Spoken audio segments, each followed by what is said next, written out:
Hello हा काय काय बाबू कारखान्यातून सदाशिवचा फोन आहे. आज तयार झालेला माल द्यायचा आहे का म्हणे विचारतात आहे. ठीक आहे त्याला सांग मी कारखान्यात आल्यावर पाहतो काय. हॅलो तू म्हणतात मी आल्यावर बघतो काय का. हा होय होय बघतो मग. ओलं तुमच्याची काम आणली हो.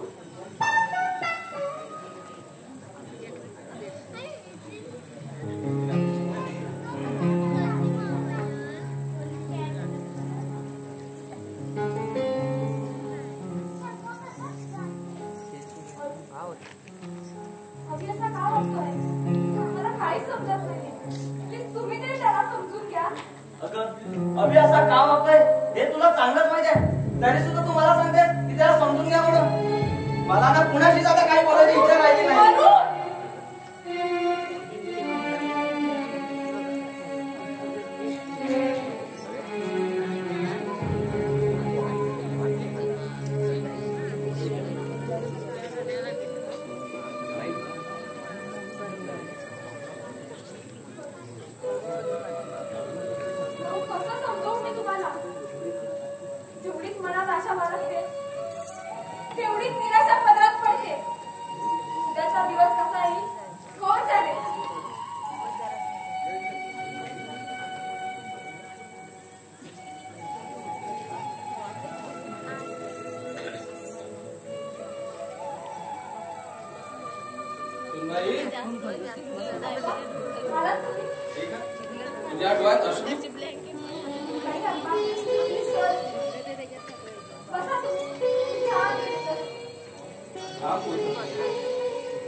असंही होत हे कळतंय मग. घरात सुख शांती हवी असते प्रत्येक स्थिती. पण इथे मात्र सुख शांतीने क्षणार्धात पाठ ठेवून तुझ्याकडे.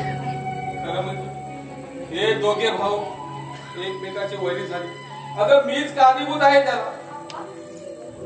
होय होय मी वेळी जर बापाचं कर्तव्य निभावले असते तर अवी असा भेदभाव झाला नसता. मीच बापाच्या कर्तव्यात कमी पडलो. तुम्ही कर्तव्यात कुठेच कमी पडला नाही. अभि बेदावा झाला तो अचानक तुफानी वादळामुळे आणि त्याच वादात अभि सापडला आहे आणि त्याची जग बसली आहे अभिला.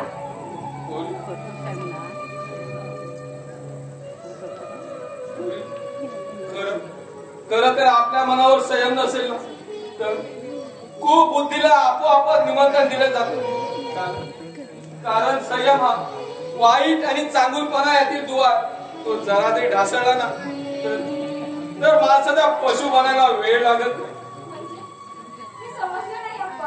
ते जाऊ दे. कोण अरुण कुठे आहे. ते आहेत बेडरूम मध्ये कारखान्यात जायचं म्हणत होते. आणि अवी तो तर सकाळीच बाहेर गेला. कुठे गेला काही सांगून गेला का. तो हल्ली काही बोलतही नाही आणि काही सांगूनही जात नाही. मनाला लावून घेऊ नको. तुला स्वयंपाकाचं बघायचं असेल जा. मी थोडा वेळ जाऊन आराम करतो.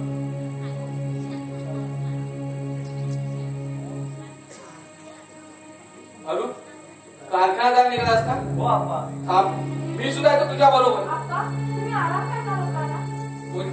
तू जा तुझं स्वयंपाकाचं काम बस जा. अरे अभि तुला काय वेडे वाकडे बोलला तर तू त्याला समजावून घ्यायला होतास. अरे कसा झाला तरी धाकटा भाऊ आहे तुझा. पण आपण तो मला सगळा धाकटा भाऊ समजून घेत नाही तर मी त्याला काय करू. अरे तो काही म्हणे पण तू भावाचं नातं नाकारणार आहेस का. मुळीच नाही. पण लोकांनी त्याच्या मनात नको नको भरून दिलाय त्यामुळे तिरस्कार करू लागला तो आता. अरे लोक काही सांगतील. आवळ्याचा भोपळा करायची सवय झालेली असते त्यांना. पण आप्पा लोक जेव्हा आवळ्याचा भोपळा करून सांगतात त्यामध्ये आवळ्या एवढं सत्य नक्की असतात ना. अरुण तू जे ऐकलं आहेस ना त्यात काही सत्य नाही तरी समज. बघ या 2 दिवसात काय अवस्था करून घेतली स्वतःची. अरे स्वतःचा नाही तर गीताचा विचार कर. अरे काय वाटत असेल तिच्या मनाला? अप्पा, मला हवं असलेलं सत्य मी जाणण्याचा प्रयत्न करतो आहे, पण तुम्ही म्हणतो विषयाला कलातीत देत आहात. तुमचा अंतरात्मा तुम्हाला प्रवृत्त करतोय सांगण्यासाठी, पण तुमचा धाडस होत नाहीये.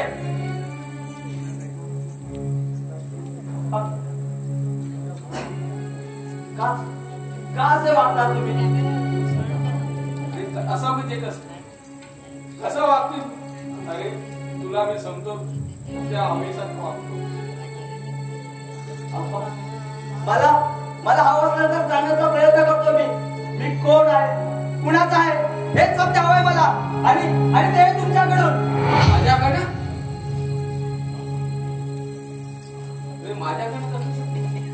तुला काय? ज्या नराधमाने मला माझ्या बाबाचा प्रायश्चित्त मोगला त्याचं नाव हवंय मला. अरुण, आपल्या बापावर आरोप करायला तुला काय कसं वाटत नाही? आणि जे तू सत्य जाण्यासाठी एवढा हवं आहेस ना, ते सत्य जेव्हा तुला कळेल ना, तेव्हा तुला त्रास वाटेल. अरे मी टाव फोडून सांगतोय की मी तुझा बाप आहे. मी तुझा बाप आहे, हा पुरावा कमी झाला. पण एक लक्षात ठेव, ज्यावेळी अशीच वेळ येईल ना, त्यावेळी माझ्याकडे असलेले सत्य मी तुमच्या दोघांपुढे मागेन. पण ते सत्य तुला हवं असलेलं नसेल, हवं असेल.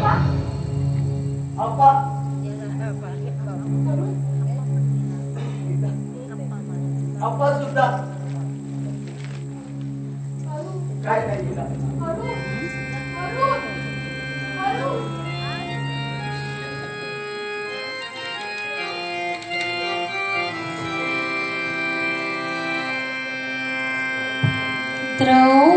द्रौपदीच्या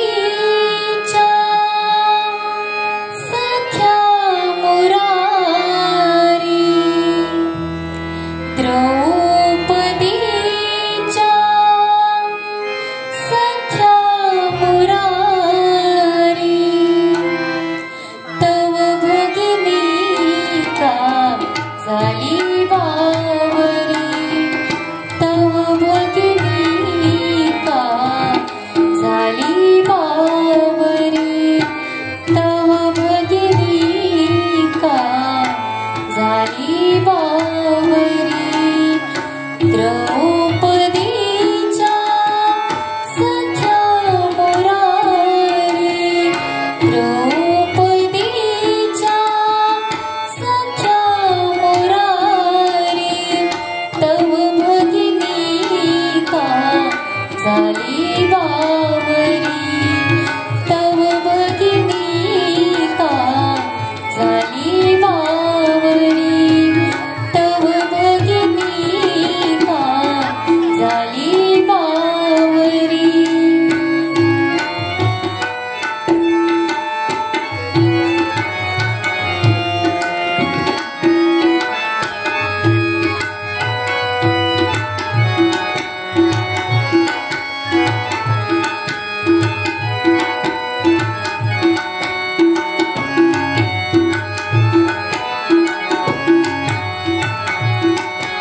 काही नाही समजत. तुझा मागेचा भाऊ झाडाला पाणी लाव.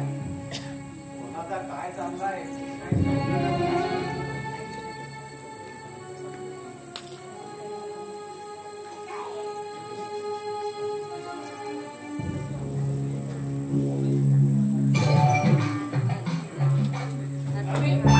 सावकाश आम्ही सावकाश सगळे अजून मला झालेले नाही. तो मी पडत नाही. आम्ही पडल्यावर जखमा होतात आणि जखमा चिकनलेल्या वाईट टाळतात. त्रास आहे करतात. काय म्हटले? काय तरी म्हणतात. चिकनलेल्या जखमात त्रास तर ते खरं, पण त्या हृदयावरच्या शरीरावर नव्हे. ते जाऊ दे रे राकेश, बाकी काही म्हण. अरे नाक्यावरचा तुझा दराडा एकदम जबरदस्त. अरे चालता बोलता मुलीची छेड काढली तरी तरी उलटून बोलायची कुणाची हिंमत होत नाही. अरे ही सर्व कमाल याचीच आहे. आणि हे आपल्या धंद्यात एक महत्वाचं केलं आहे. बघ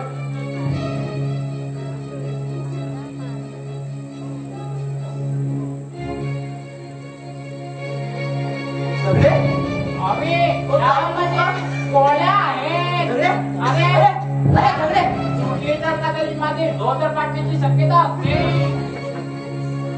अरे अरे पण तुम्ही असे उभे का? बसा. अरे बाबू कशाला बसायला सांगताय यांना? अहो लाडक्याला उभ्यानं शिकार करण्याची सवय असते आणि असलं लाडकं किती आग्रह करून बसायचं नाही. अरे आराम करा. कोणाला बोलतोस रे? मुकाट्याने कप बोलतोस का? दाखवू तुला आवेश पाने. अरे सदू कुणाला आणि कुणासमोर बोलतोय याचं भान आहे का तुला? अरे आम्ही फेकल्या तुकड्यावर करणारा आमचा नोकर आहेस तू. जा जा जा जा इथून. वा अभि वा. अरे जाणे तुला पाठचा भाऊ समजून मुला कोणाला खेळाला. तुला चालायला शिकवलं त्याने चांगलेच पाठ फेडलेस तू. अरे एका मुलाचं फक्त आईच करू शकते. तिला सगळ्या सदुरे केला तुझं. पण नाही, दुर्गामीच्या सहवासात राहून स्वतः दूषित झालाय. तू नाराज नको होऊस. म्हटल्यास मी तुझी क्षमा मागते. तुला काय करताय माझं? अहो अभिबाबू माझ्या पाठच्या भावासारखं आहे. त्यातले काय बी चुकत नाही. चल सदू आपण जेवणाचं खाऊ. मला तरी वाटतं तुला या घरात काहीच तिच्या तुला दिसत नाही. आणि ज्या घरात तुला दिसत नाही ना त्या घरात मला ताबा सुद्धा नाही. चला तर रे नागेश. अरे नागेश हा घरी. कुठे चाललायस तू? अगं वाट दिसेल तिकडे, मन म्हणेल तिकडे. अरे कुठल्या कर्माने शिक्षा देतोस तू आम्हाला? अगं अगं वहिनी कोण कुणाला शिकायचंय हे मी सुद्धा सांगू शकत नाही. एकेकाळी तुम्हाला कधीच दुःख पोहोचू देणार नाही. वेळ पडल्यास माझे प्राण अर्पण करीन. अरे अशी वासना दिली होती सांगू. अगं वहिनी कुठे गेली तुझी वासना? अगं वहिनी चांगलेच म्हणलं पाळायचे नसतात, पाळायचे नसतात. अभि अभि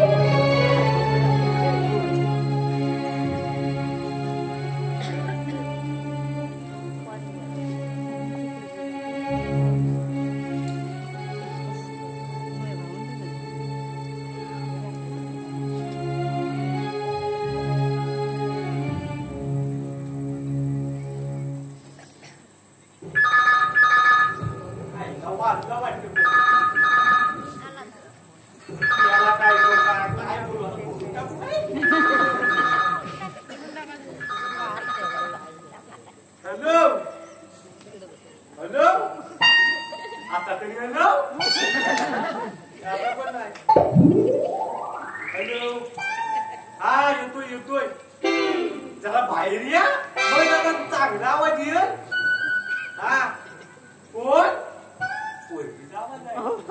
कोण बोलतोय? स्नेहा? स्नेहा? त्याला मी बाहेर आहे का? हा? अवी बाबू तर आताच बाहेर गेलोय. तुम्हाला कशाला पाहिजे तू? होय काय? कुठं जाणार आहोत? गणपतीच्या मंदिरात. मी पण येऊ काय मागे? हा? 5 वाजता येतो. ऑर्डरला पण बोलतो. हा बरं येतो. नको असं काय करता? हा सांगता कायला आता ही स्नेहा बोलला का नेहा बोलला? या नेहाचं आधी 2 पोरांबरोबर लपड. 2 पण सांगू नको राहू दे.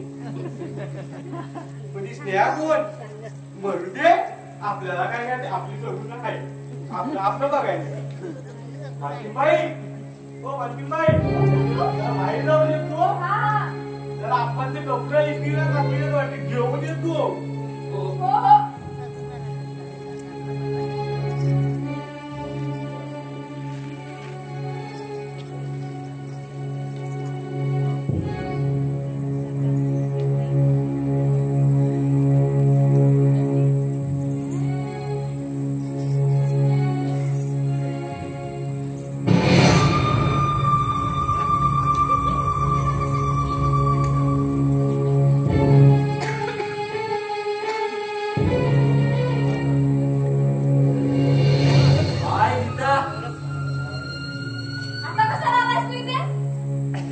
कशाला म्हणजे पण पिच्या झाडाखाली कोणी येऊ नये का?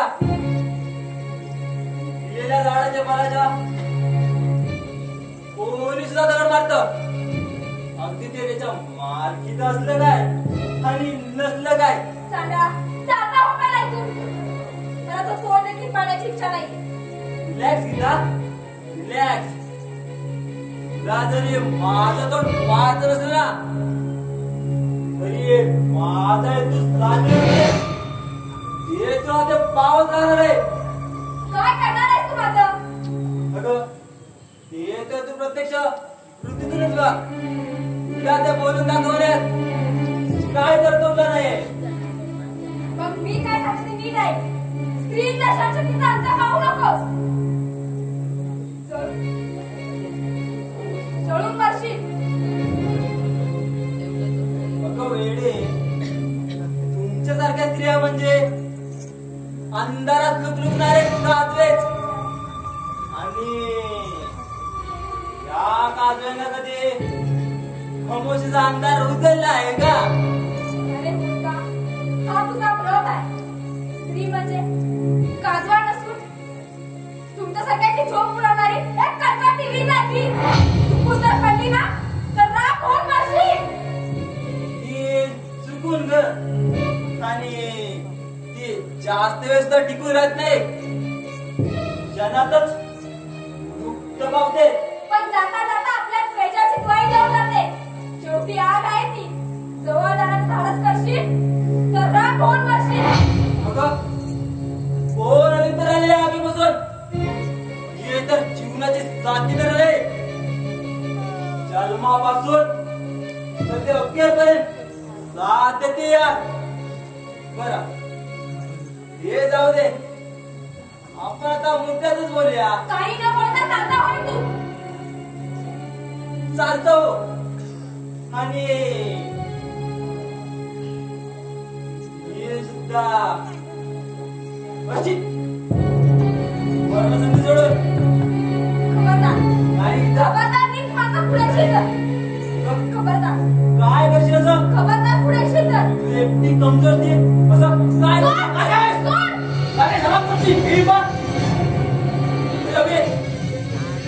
कोणी नाही याचा फायदा घेऊन तुमच्या वहिनीने प्रेमाचे चाले घरे बोलले माहिती.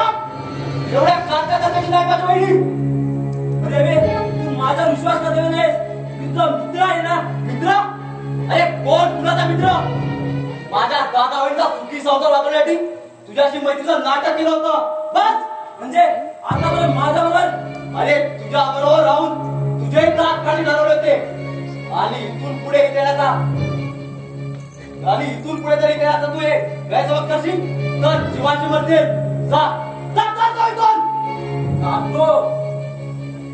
पण एक गोष्ट लक्षात ठेव, माझ्याशी मैत्रीचं नाटक करत तू स्वतः बहादूर नको, कारण इथून पुढच्या दिवसाचे परिणाम कसे बघायला त्यांना ते तू पाहायला आहे. अभि, अरे काय चाललंस तू हे? कधी त्या नागेशला जवळ करतोस तर कधी शिकवून देतोस. तू खरंच तुझं मैत्रीचं नाटक करत होतास? नाही ग वहिनी, त्याने घरच्या इज्जतीवर हात टाकला. अरे तेव्हा मैत्रीपेक्षा घरची इज्जत लाख महत्वाची वाटते. सांग खोट आहे. अरे हेच कराय ग.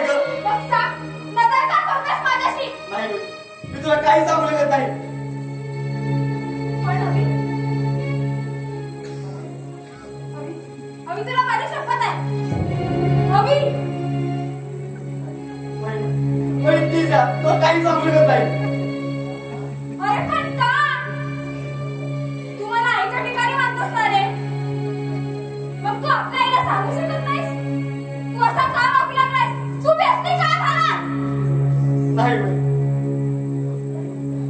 वहिनी, काही गोष्टी अशा असतात की त्या हृदयाला पोचला असतात. अगं तरी सुद्धा त्या कराव्या लागतात. जीवनातला प्रत्येक निर्णय आपल्या मनाप्रमाणे घेता येतो असं नाही. पण अभि, अशी कोणती वेळ आली तुझ्यावरती की स्वतःचा जीव धोक्यात घालून भावाचा संसार वाचवण्यासाठी स्वतःचा बलिदान द्यायला तयार झालास? काय कारण आहे ते? त्याचं कारण म्हणजे तो नागेश. नागेश? हा वहिनी, नागेश. अगं नागेश माझा कॉलेजचा मित्र. त्या नागेशच्या नील हरकती मला ऐकूनच माहित होत्या. त्या नागेशचा कॉलेजमध्ये एका मुलीने अपमान केला होता आणि त्याला त्याच्या अपराधा बदला घ्यायचा होता.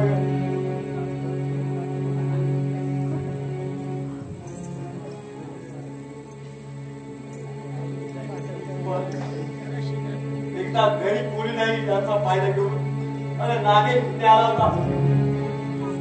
नागेशचं आणि तुझं बोलणं मी एकदा अगं नागेशच्या प्रत्येक शब्दात सूर झालं होता. सूर. मग तुला कसं समजलंय? अगं वहिनी, तुमचं लग्न झाल्यावर आता गरीब मुली नाही याचा फायदा घेऊन नागेश तिथे आला. त्याचं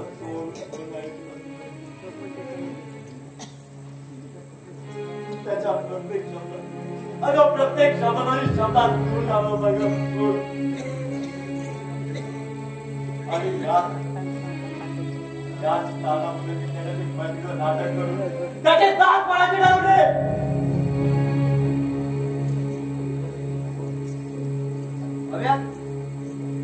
अरे खरंच तुला माझ्यासाठी गीता पाहिलं सा बेटा माझ्यासाठी? हो, आपला आम्ही बिघडलेला नाही. हा गीता, अगं ऐकलं आहे मी सगळं. अरे किती समाधान वाटतं मला. खरंच मला अभिमान वाटतो रे तुझ्यासारखा भाऊ मला लाभला म्हणून. अरे एवढं प्रेम करतोस तू माझ्यावर? अरे करत होतो पण आता नाही.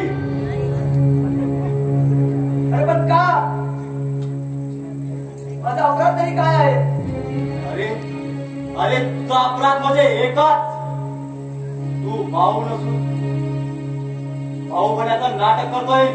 याचा सुभाव तुला लागू दिला नाहीस. अरे तू म्हणजे सफाईसाठी केसाने खरा करणारा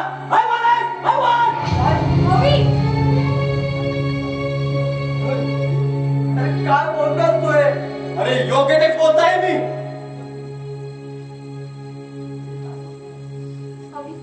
अरे काय बोलतोयस रे? अरे भावाच्या संसारासाठी स्वतःचा बलिदान द्यायला तयार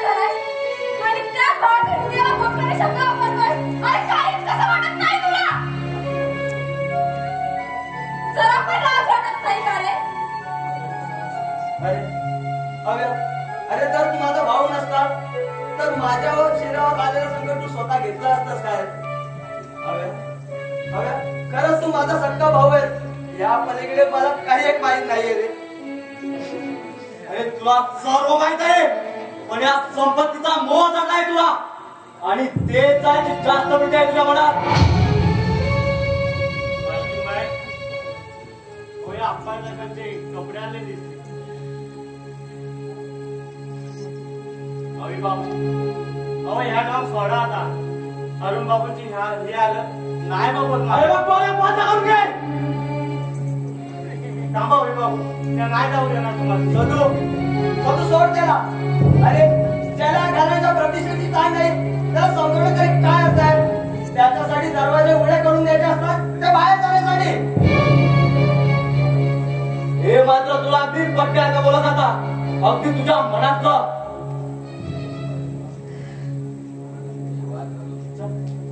मला सुद्धा तुझ्याशी वाद करून स्वतःला त्रास करून घ्यायचा नाही. अरे हा तुला नाही तुझ्याशी वाद घालायची, पण जे मला तुझ्याकडून उकलून घ्यायचं आहे ना, ते मी समजून घेण्याच्या राहणार नाही. अरे पण तुला नक्की हवं तरी काय? तुला जन्माला घालणारा तुझा बाप. अवी, त्याचा बाप हवा आहे तुला? हा उभा तुझ्या समोर. नालाय का? विचार का विचारायचे असते ते? का आश्चर्य वाटलं? अप्पा आश्चर्य वाटलं ते एका दृष्टीचं. अशा कोणत्या कमजोरीने एका बेवारशी मुलाची नातं सोडवलं नाही? अरुण बेवारची नाही तर तुझा सावत्र भाऊ आहे, समजलास? होय पोरांनो, का नको ते माझ्यापासून? अरे तू अवीचा सावत्र भाऊ आहेस. अरे अवी 1 वर्षाचा असताना त्याची आई, माझी पत्नी आम्हाला सोडून काच्या पडद्यावर गेली. पण जाता जाता एक वचन घेतलं. कोणतं वचन अप्पा? हेच की तुम्ही दोघं सावत्र भाऊ आहात हे तुम्हाला न सांगण्याची शपथ घातली होती.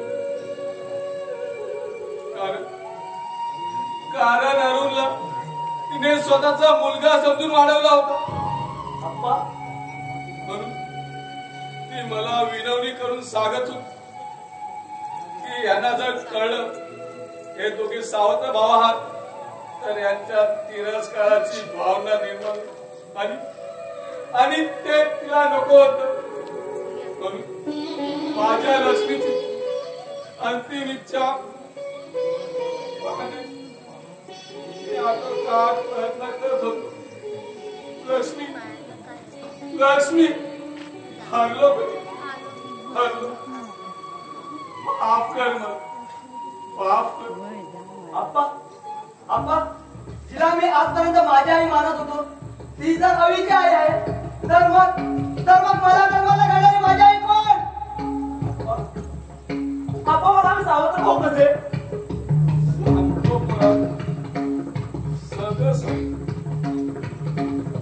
बरोबर 30 वर्षापूर्वी एका वर्षाच्या कोर्ससाठी मी मुंबईला गेलो. तिथे राधा नावाच्या मुलीशी ओळख झाली. अरे ओळखीचे रूपांतर प्रेमात झाले आणि एका भेटीत राधा आणि मी क्षणिक सुखांच्या हव्यासापूर्वी मनाने काय तर शरीराने जवळ आलो. तेव्हा राधाने एका मुलाला जन्म देऊन माझाच का या जगाचा निरोप घेतला. आणि तो मुलगा दुसरा तिसरा कुळ नसून माझ्या रक्ताचा माझा अरुण. ही घडलेली गोष्ट मी माझ्या लक्ष्मीला सांगितली. तिने मोठ्या मनाने माफ केलं. अप्पा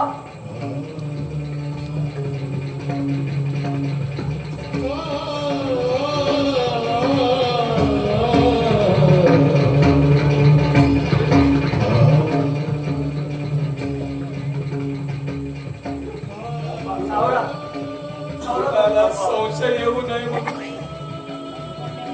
3 वर्ष मी मुंबईलाच राहिलो. आणि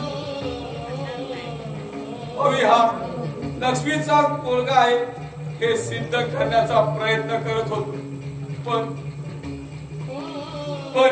मोठ्या पोराने काय ते सांगायला लावलं. पुन्हा सांगा. अरे मला हात सुद्धा लावू नकोस. या आप्पासाहेबाची विटंबना केली आहेस तू. माझी प्रतिष्ठा पाय देत उडवलीस. अरे जेवढ्या तुझ्याकडनं आशा केल्या होत्या ना तेवढ्या फोन ठरल्या. नाही अप्पा, आपला आम्ही बिघडलेला दिसत असला तरी तो बिघडलेला नाही. खरंच अप्पा, आपला आम्ही चांगल्या मार्गाने पास झाला आहे. तो तुला कसं कळलं? अप्पा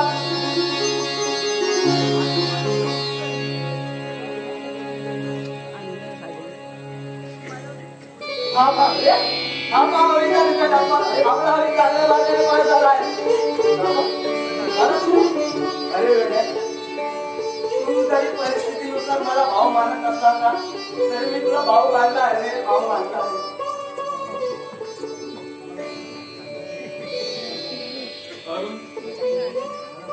अरे मला माहित आहे तू माझा सुद्धा तिरस्कार करशील, कारण मी तुला धोक्यात ठेवलं. नाही अप्पा, असं काही नाही. जे नियतीच्या मनात आहे ते होणारच. आणि अप्पा, जे घडून गेलं त्यात दुःख करण्यात काय उपयोग आहे आता? खरंच दादा, जिथे निरपेक्षित प्रेमाची ओढ असते, अरे तिथे अशा सुंदर प्रेमाची कलकल असते रे. हवी पोरा मी सुद्धा तुला चुकीचं समजतो, पण तू चांगल्या मार्गाने पास झाला आणि माझा गैरसमज दूर झाला. जे झालं ते झालं. मनाला लावून घेऊ नकोस पोरा, घेऊ नकोस. अप्पा हे काय म्हणता हो? आपला चांगल्या मार्गाने पास झालाय, मग आज आपल्या आनंदाचा दिवस आहे. याचा तर सत्कार करायला पाहिजे आपण. अरे होतं, याचा तर सत्कारच करायला पाहिजे. अरुण पाहिजे तर मी कारखान्यात जातो. तू अवीसाठी काय तर गोडधोड घेऊन ये. हो माझ्यावर हो, तुम्ही कशाला जाता? मी असताना मी जातो, मस्त गोड काहीतरी घेऊन येतो. ठीक आहे. अरे तुला आवडतं ते आणू नको, अवीला आवडतं ते घेऊन ये. होय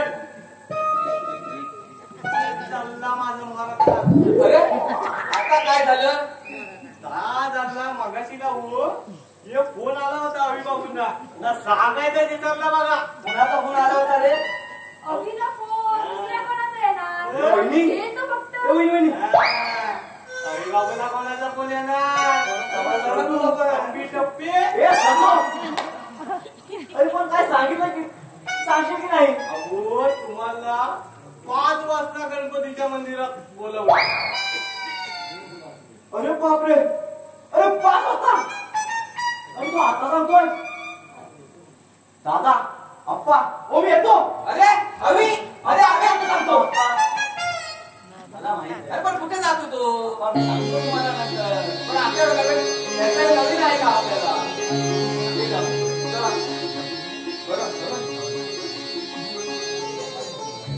तू कारखान्यावर जाणार आहेस ना? मी पण येतो. सदू चल, तू पण चल. आपल्याला खरेदी करून घेऊन येऊया. मला मस्त पैकी खरेदी करू. काय खरेदी करू? बघू नाही. आलोच राहतो.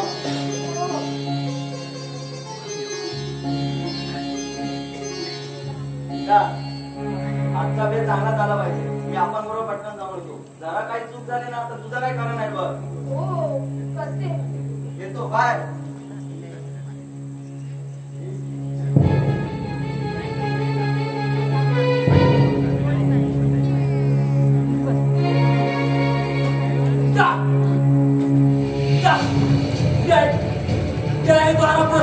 आज त्याचा कोटला काढल्याशिवाय राहणार नाही.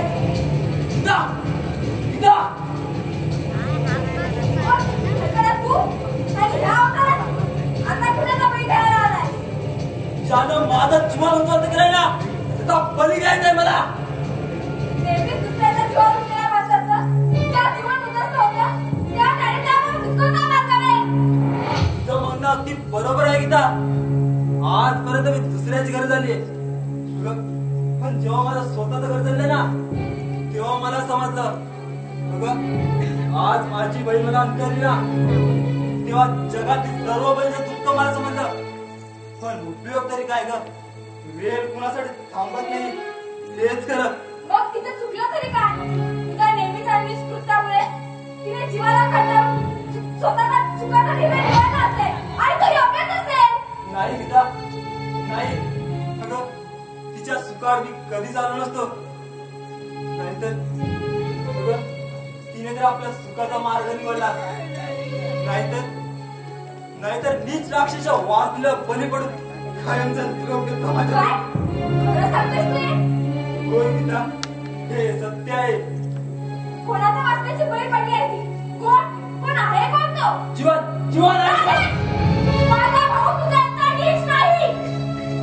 मला माहिती आहे गीता, तू माझ्यावर विश्वास ठेवणार नाहीस, कारण तू तुझ्या जीवनाचा शिल्पकार जीवन पाऊलच मानतेस. तर जीवन म्हणजे बहीण भावाच्या नात्याला लागले कलग आहे, कलग. अगं त्याने त्याच्या स्वार्थासाठी तुझा देखील उपयोग करून घेतलाय. गीता, ज्याला तू आपला भाऊ समजतेस ना, तो तुझ्या बरबादीचा खरा कारण नाही. आजपर्यंत जे काही मी वागलो आहे ना, ते त्यांच्या चालनुसार. माझ्यावर विश्वास ठेव गीता, या घराच्या सर्वनाशाला तो जीवनच कारणीभूत आहे. खबरदार नागेश, माझ्या भाऊचं नाव तू तोंडात घेशील तर तू तोड का काही तू? बरोबर आहे गीता तुझं, कारण आजपर्यंत तुला मी खूप त्रास दिलाय. त्यामुळे तू माझ्यावर विश्वास नाही करत नाही शिकत. पण या सर्वांचा पश्चाताप म्हणून आणि नागेश तुझ्या पाठीशी गंभीर उभे असेल. नागेश, तू का आहेस इथे? माझ्या बहिणीच्या खुन्याच्या शोधण्यासाठी. म्हणजे आयुष्यभर जातो मी गुलाम बनून राहिलो ना, त्यानेच माझ्या बहिणीवर पाचवी बलात्कार केला. नाही माझ्यासारखे दुखत तुला का बाबा? अरे नागेश, कारण तसं आहे रे. नागेश माझी प्रेमिका होती. हा बहिणी, अगं लवकरच आम्ही लग्न करणार होतो.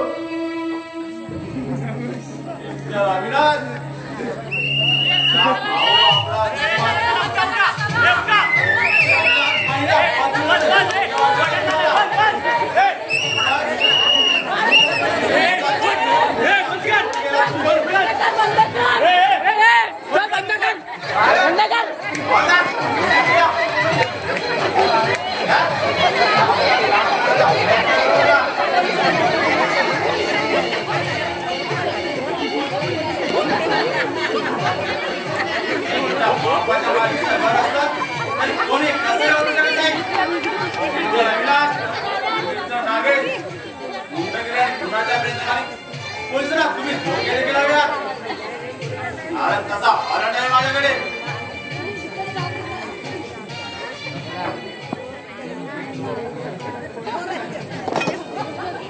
तोपर्यंत मी माझ्या बहिणीच्या खुनाचा बदला घेत नाही ना, तोपर्यंत दुनियाची कोणती ताकद मला रोखू शकत नाही. पकडलं द्या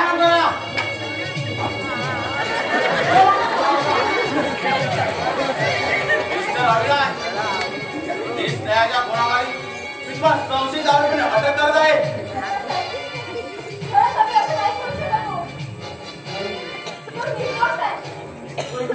अरे मी त्यातून नाही गेलं ग. कशावरून नाही गेला? कारण त्याचे पुरावे आहेत आमच्याकडे. काय तुझ्याकडे? हा पहिला पुरावा ही घटना तरी सापडलेली पर्स आणि दुसरा हवालदार ही गुन्ह्यासाठी वापरणारी रिव्हॉल्वर. दोघांवरचे फिंगरप्रिंट एकच निघाले तर तुला कोणीही वाचू शकत नाही.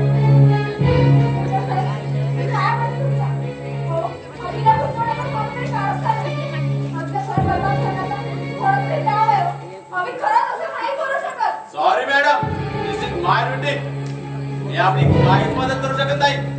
तुम्हाला काय सांगायचं असेल कोर्टात येऊन सांगा. प्लीज मला तू चुकीचं जातो नकोस ग. पहिली मिस्टेक असं फुल नाही केला ग. नाही हवालदार अरेस्ट करा त्याला. वहिनी अगं वहिनी वहिनी वहिनी आपल्या मिस्टेक फुल नाही केला ग. वहिनी वहिनी वहिनी वहिनी मिस्टेक फुल नाही केला ग.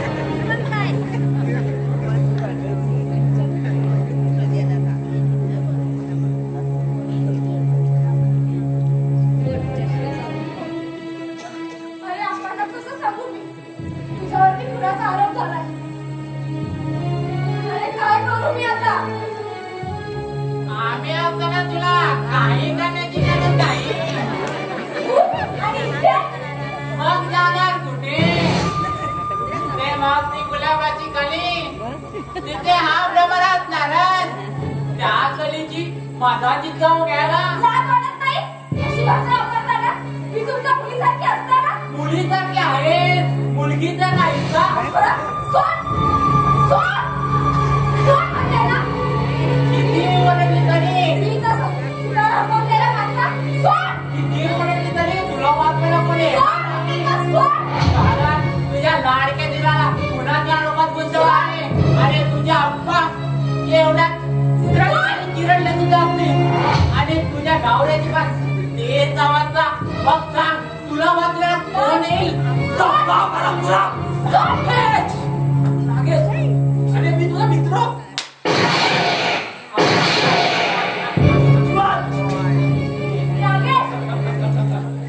इकडे ऐकून द्या साऱ्याला. तू भाऊ कोण कुणाचा भाऊ.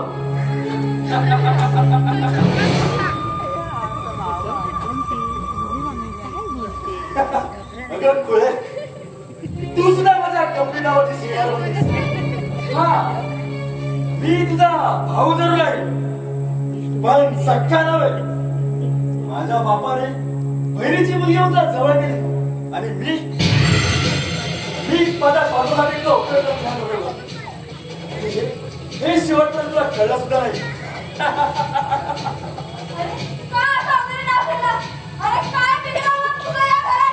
काय बिघडवलं अगं अगं या जीवाला उद्ध्वस्त केलाय. या जीवाला पोकळ केला या आप्पासाहेब चौधरीला. हो हो या आप्पासाहेब चौधरीला काय केलं तेच मी आज तुला सांगणार. बरोबर 25 वर्षापूर्वी माझा बाप आणि हा आप्पासाहेब चौधरी एकाच कंपनीत कामाला होते. जराशा पैशाच्या मोहापाने माझ्या बापाने कंपनीत गैरव्यवहार केला आणि हे आप्पासाहेब चौधरीनं मॅनेजिंग कंपनीच्या निर्धाराचा काम दिले आणि माझ्या बापाला 10 वर्षाची शिक्षा झाली. मग आप्पासाहेबांचं चुकलं कुठे. गुन्हेगारालाही शिक्षा व्हायलाच हवी ना. हो गुन्हेगारालाही शिक्षा व्हायलाच हवी पण माझा बाप गुन्हेगार जरी असला तरी त्याचा पश्चाताप झाला होता म्हणून त्याने आप्पासाहेबांसोबत हात धरले. अगं इतकंच काय माझ्या आई सुद्धा पदर होता पण या निर्दयी माणसाला जरासुद्धा दया नाही. त्यामुळे माझ्या बापाला 10 वर्ष शिक्षा झाली आणि तुला ऐकताच माझ्या आईने प्राण सोडला आणि हे सर्व झालं ते केवळ आप्पासाहेब चौधरीमुळे. आणि तेव्हापासून मी एकच देव उराशी मागून आहे ते म्हणजे या आप्पासाहेब चौधरीचा सर्वनाश. आणि त्यासाठी त्या नागेशला मी माझ्या हातात घेतलं आणि त्याने सुद्धा त्याचं काम एकदम चोख पार पाडलं. पण जेव्हा तुझ्या लाडक्या दिलाला फसवण्यासाठी त्याच्या बहिणीचा खून केला तेव्हा तो साला सुराने पेटला आणि आज ना उद्या तो माझा घात करणार हे मला माहित होतं. कारण त्याला माझे सर्व डावपेच माहित होते म्हणून तर संपवला सारा. म्हणजे स्नेहाला तू हो स्नेहाला मीच मारला पण रिव्हॉल्वर तर कसे हवीचे आहेत. आणि ही तर कमाल आमच्या या झगडे मारायची मोठ्या शितापीने हवीच्या हातातली हातातली रिव्हॉल्वर रुमाल्या सायने घेतली आणि हवी पुरताच पुरुषाच्या ताब्यात असला. अरे कुठे भेटशील इथेच. पण तू काळजी करू आणि हो तुझ्या लाडक्या दिनाबरोबर तुझा प्रिय पती आणि तो आप्पासाहेब चौधरी याचा सुद्धा बंदोबस्त केला आहे.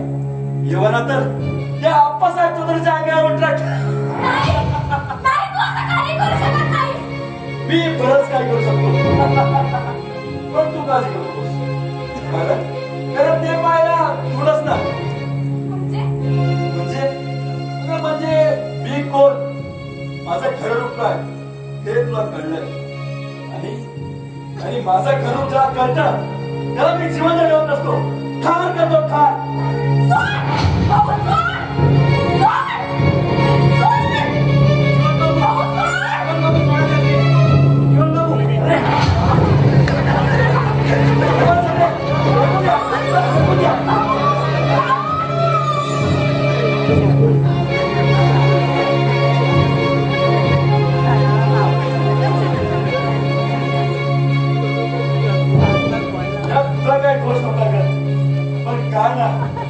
चुक्यासोबत थोडं ओरसला जातं ना. सगळे तपास चला आपलं इथं काम झालंय. आता इथं थांबण्यात आपल्याला धोका आहे. चला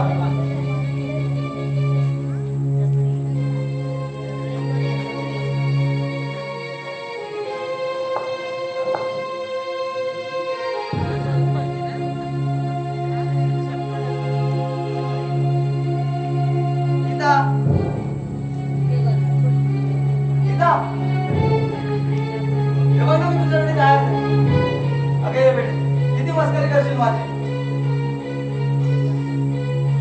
जाऊन पाहू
माझी गीता मला सोडून नाही जाऊ शकत.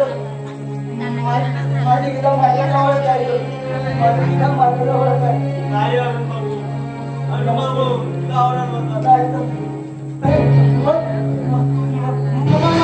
गीताकडे जायचंय. मला पण माझ्या गीताकडे जायचं होतं. मी माझ्या गीताकडे जाणार. मी माझ्या गीताकडे जाणार. मला गीताकडे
हा सुडा पायी झाला कसा निर्दयी तो रे झाला कसा निर्दयी झाला कसा निर्दयी तो रे झाला कसा निर्दयी झाला कसा निर्दयी तो रे झाला कसा निर्दयी